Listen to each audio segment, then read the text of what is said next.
వారాహి నవరాత్రుల సందర్భంగా 150 మంది ఋత్వికులతో సహస్ర చండీ మహాయాగం సంప్రదించండి. నమస్తే, వెల్కమ్ టు సుమన్ టీవీ. నేను పద్మిని. ప్రస్తుతంతో పాటు ప్రముఖ ఆధ్యాత్మికవేత్త, సూర్య ఉపాసకులు, సన్ స్పిరిచువల్ సొసైటీ ఫౌండర్, అలాగే ప్రాణిక్ హీలింగ్ ప్రాక్టీషనర్ విక్రమాదిత్య గారు ఉన్నారు. మాట్లాడదాం సార్. నమస్తే సార్. సూర్యోస్మి తల్లి. సార్, ఆడవాళ్ళకి ఇంటా బయట ఎక్కడైనా పూర్తి రక్షణ ఉందా అని అంటే అది ప్రశ్నార్థకమే సార్. ఇది అంటే ఫేస్ చేస్తున్న వాళ్ళు ఇంట్లో అయినా కానీ, తన పరిసర ప్రాంతంలో, చుట్టుపక్కల ఉన్న ప్రాంతంలో కానీ, వర్క్ ప్లేస్లో కానీ, జర్నీ చేస్తున్నప్పుడు కానీ, ఎక్కడ చూసుకున్నా హెరాస్మెంట్ అయితే ఉంది సార్. అది ఖచ్చితంగా దీన్ని కొన్ని అయితే ప్రతిఘటించే పరిస్థితి ఉంటుంది, కొన్ని ప్రతిఘటించే పరిస్థితి ఉండదు. ఎందుకంటే ఫ్యూచర్ మీద చాలా ఇంపాక్ట్ చూపిస్తుందని ఎంతో కొంత తల ఉంచుకునే పరిస్థితి ఉంటుంది. అంటే మరీ రాకాసుల్లాగా మీద పడిపోతే అప్పుడు చూద్దాంలే అన్న పరిస్థితుల్లో కూడా కొంతమంది ఆడవాళ్ళు ఆలోచిస్తుంటారు. పసిపిల్లలకు కూడా రక్షణ లేదు. ఆడపిల్లలకి చూస్తూనే ఉన్నాం కదా ఎప్పటికప్పుడు. ఇది పసిపిల్లలని కాదు, పండు ముసలికి కూడా ఇదే ప్రాబ్లం ఉంది. ఇట్లా అసలు మానసిక శాంతి ఉండదు. ఆఫీస్కి వెళ్ళాలి అని అంటేనే బెంగగా, భయంగా, వాడు ఏం మాట్లాడతాడో, ఎట్లా ఫ్లడ్ చేస్తాడో, లేకపోతే ఇట్లాంటి భయంతో ఉన్న వాళ్ళు, ఆడవాళ్ళు ఎంతోమంది ఉన్నారు. వీటి నుంచి బయటపడాలంటే ఏం చేయాలి సార్? ఏంటి మాకు రక్షణ? రక్షణ అనేది స్త్రీ అంటే ఆడది స్త్రీ అబల, లేకపోతే ఇప్పుడు ఇంకా ఆడది అనగానే అబల అనేది ఇంకా చిన్న పెద్ద తారతమ్యం లేకుండా పూర్తిగా అందరికీ వర్గీకరించేశారు అది. కానీ రక్షణ అనేది అన్ని చోట్ల అలాగే ఉంది. ఎవరిని మనము తక్కువగా అనడానికి లేదు. అందులో విపరీతంగా ఎక్కువ దాని మీద ప్రభావం ఆడవాళ్ళ మీద ఎక్కువగా ఉంది. అందులో మరీ ఇప్పుడు చిన్నపిల్లల మీద రీసెంట్గా వరంగల్లోనే ఒక 12 ఏళ్ల అమ్మాయిని ఏదో చేసి మేడం 4 ఫ్లోర్ల దాంట్లోంచి ఇది మనం బాధేస్తుంది, భయం వేస్తుంది. చిన్నో చితుకో ఇటువంటి ఫిజికల్ హెరాస్మెంట్స్ అయితే చూపుల ద్వారానో, మాటల ద్వారానో, చర్యల ద్వారానో ఫేస్ చేస్తూనే ఉన్నారు.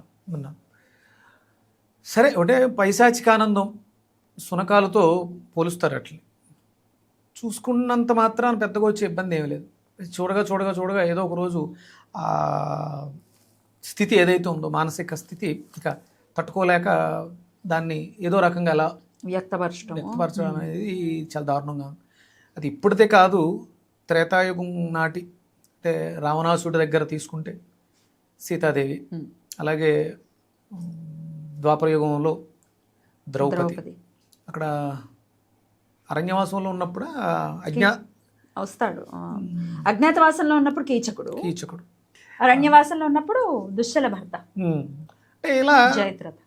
అంటే యుగాలు మారుతున్న ఇక్కడ అంటే మరి ఆ అబలత్వం స్త్రీకి మాత్రమే ఎందుకు ఈ వివక్ష అంటే ఒకటి, ఒక్కొక్క శాస్త్రం ఒక్కొక్కలాగా చెప్తుంటుందమ్మా. ఆత్మ అనుభవం కోసం శరీరాన్ని తీసుకుంటుంది. ఇందులో చాలా రకాలు. అంటే ఇది కంపల్సరీ ఆత్మ పొందాల్సిన అనుభవం ఏం కాదు. వంచింపబడడం, వేధింపబడడం అనేది ఆత్మ కోరుకోదు. ఇది శరీరాలకు సంబంధించిందే, ఆత్మకు సంబంధించింది కాదు. ఆత్మ అనుభవాలు ఏం కోరుకుంటుంది అంటే ఒక అద్భుతమైనటువంటి జ్ఞానం, ఒక అద్భుతమైనటువంటి ఆధ్యాత్మిక చింతన. ఒక తల్లిగా 10 మంది పిల్లలకి జన్మనిచ్చి వాళ్ళని తీర్చిదిద్దడం, ఇవన్నీ కూడా ఆత్మ కోరుకునే అనుభవాలు. ఇది కేవలం శరీరానికి సంబంధించే. ఇది పూర్తిగా అలౌకికమైనటువంటి ఆనందం. ఇక ఇందులో ఒకసారి దిగితే, ఒక అనుభూతిని పొందితే ఇది ఇక జన్మలో వచ్చేస్తుంది అనడానికి ఏమీ లేదు. ఇది కేవలం శరీరానికి సంబంధించినటువంటి వాచ్. శరీరానికి సంబంధించినంత వరకు ఇది మనం తినేటువంటి ఆహారం, ఏదైతే నీచమైనటువంటి పదార్థాలు మనం తింటామో అది మనలో ఆ నీచత్వాన్ని తీసుకొచ్చేస్తుంది. మన అవతల వాడిని తినేది మనం ఆపలేం కదా సార్. మాకు రక్షణ కావాలి, మేమేం చెయ్యాలి? అదే ఇక్కడ ఏంటంటే ఏ తల్లి కూడా తన బిడ్డ అలా అయిపోవాలని పెంచదు. అందుకని చాలా జాగ్రత్తగా ప్రతి తల్లి కూడా తన బిడ్డకి ఏం పెడుతుందో చూస్తే రేపొద్దుట నీ బిడ్డ ఇంకొక తల్లి కడుపు కోతకి కారణం కాకూడదు. కూడా ఇది అంటే మనం యూనిటీగా అందరం ఆలోచిస్తే తప్ప ఇది రాదమ్మా. ఇప్పుడు మ్యాక్సిమం మనం చూస్తున్నాం, ఇలాంటి నీచమైనటువంటి బుద్ధులు ఉన్నవాళ్ళు తినే ఆహారాలను గమనించండి. బాగా వాడి మనసు మీద, వాడి బిహేవియర్ మీద, టోటల్ వ్యవస్థ మీదమ్మా. అంటే ఇప్పుడు మాట్లాడుతూ ఉంటారు, నేను శాకాహార జగత్తు గురించి మాట్లాడతాం. శాకాహార జీవులు ఏవి కూడా ఇలాంటి క్రూరత్వానికి మృగత్వానికి చాలా రేర్ కదా, చాలా తక్కువ. ఎక్కడో అది ఎంతో ఇది ఉంటే తప్ప దాని ప్రభావం అంటే ఈవెన్ నాన్ వెజ్ అని కాదు సార్, వెల్లుల్లి ఉల్లి కూడా చాలా ఇంపాక్ట్ 100%. అందుకనే సాత్విక గుణం ఆధ్యాత్మిక చింతన అన్నప్పుడు అవి ప్రధానంగా కొన్ని పదార్థాల్లో మాత్రమే వాడతారు, అంతే తప్ప ఇష్టం వచ్చినట్టు రెగ్యులర్. ఇప్పుడు అది రెగ్యులర్ అయిపోయింది. మ్యాక్సిమం మీరు ఏదైనా మసాలా కూరలు ఉల్లి వెల్లుల్లి వేస్తే తప్ప వీటికి అది రాదు అనేది ఇది ఎక్కడుంది అంటే కొన్ని పదార్థాలకి, అన్నిటికీ కాదు. ప్రత్యేకంగా పర్వదినాల్లో మాత్రమే వాటిని వాడుతుంటాం. కానీ ఇప్పుడు అది నిత్యకృత్యం అయిపోయింది. దానివల్ల మనుషుల్లో మార్పు వస్తుంది. సో దాన్ని దాన్ని మార్చాలి. అప్పుడు అందుకనే చిన్నపిల్లల దగ్గర నుంచి మనకి విద్యా వ్యవస్థలో కొన్ని మాటలు మంత్రాల వాళ్ళకి ఆయుధాలను నేర్పించేస్తే అది వాళ్ళకు ఒక రక్షణ కవచంగా ఏర్పడుతుంది.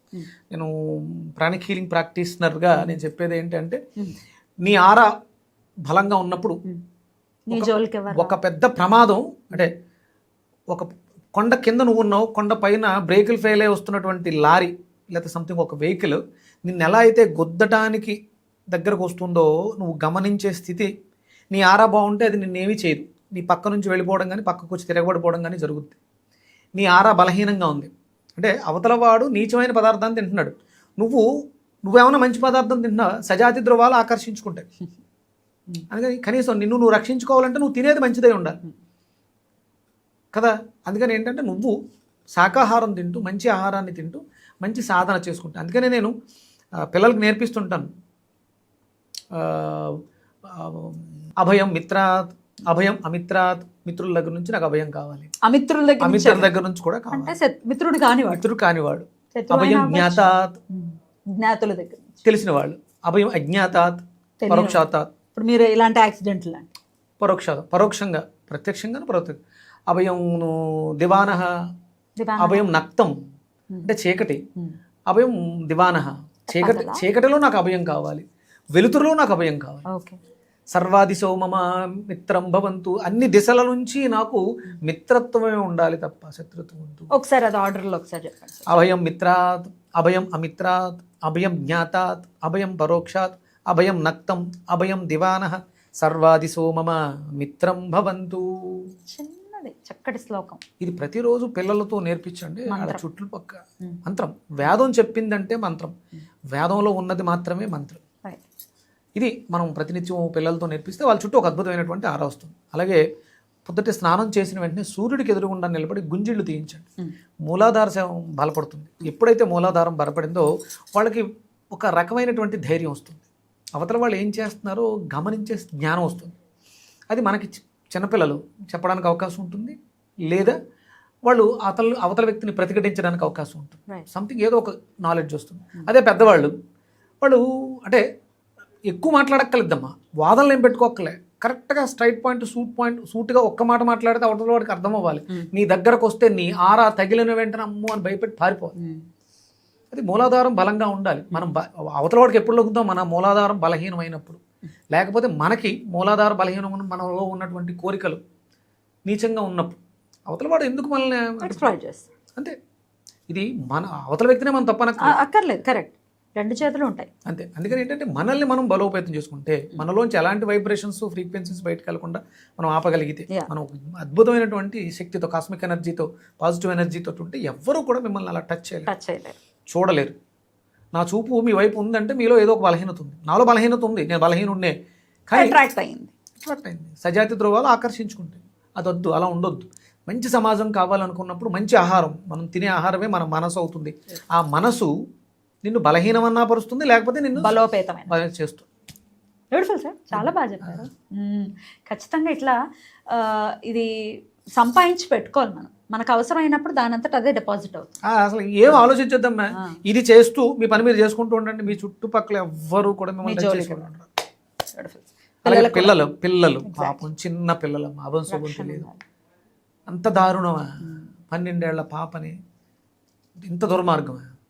చిన్న ఆడపిల్లల్ని చూస్తుంటే చాలా బాగా భయం వేస్తుంది. వాళ్ళకి రక్షణ ఉండాలి. తల్లులుగా మాకు ఇంకా ఇంకా ఇంకా భయంగా ఉంది. స్వామి రక్షణ ఉండాలి అందరి పిల్లలకి అని మనస్ఫూర్తిగా. నేను అంటే నా వీడియోలు పిల్లలకి పంపిస్తే పిల్లలు ఆడుకుంటూ ఈ మాటలు అనుకుంటూ రాత్రి అగ్నిం రాత్రి ఇంద్రం హవా ఆడుకుంటూ వాళ్ళకి అంటే నేను నా మేనకోళ్ళకి ఎలా అలవాటు చేశానంటే సూర్యుడు తాత, Hmm. నీకు ఎప్పుడు భయం వేసినా తాతయ్య అని పిలువు, ఆయన వస్తాడు. Hmm. అప్పుడు ద్రౌపది పిలిచింది Hmm. కీచకుడు దగ్గర. Hmm. ఒక అద్భుతమైనటువంటి శక్తి వచ్చి ఆ చీకటి గదిలో ఆవిడ పంపిస్తాడు కదా మదిర కోసం, Hmm. పంపించినప్పుడు ద్రౌపదిని రక్షించింది సూర్యుడు. Hmm. ఒక శక్తిని పంపిస్తాడు. ఇలాంటి అద్భుతమైనటువంటి శక్తులు అడిగే జ్ఞానం నీలో ఉండాలి. Right. అడుగు ఆయన కనిపిస్తాడు. కనిపించని దేవుడు కాదు సూర్యుడు, ప్రత్యక్షంగా మనకి కనిపించే దైవం కాబట్టి అడగండి. అభయం మిత్రాత్, సూర్యదేవ నాకు అభయాన్ని ఇవ్వు, మిత్రుడి దగ్గర నుంచి నాకు అభయాన్ని ఇవ్వు, నేను ఎవ్వరూ మోసం చేయలేదు. అభయం అమిత్రాత్, తెలియని వాడి నుంచి శత్రువు దగ్గర నుంచి కూడా నాకు అభయాన్ని ఇవ్వు Right. అని నోరు తెరిచి చూస్తూ అడగండి. కనిపించే దేవుడు, రాకపోతే నన్ను అడగండి. చాలా చక్కగా వివరించారు సార్. యా రైట్ సార్, బ్యూటిఫుల్గా ఎక్స్ప్లెయిన్ చేశారు సార్. కృతజ్ఞతలు. నమస్తే సార్. సూర్యోస్మిత. సూర్యోస్మి. జై శ్రీ. జై శ్రీరామ్.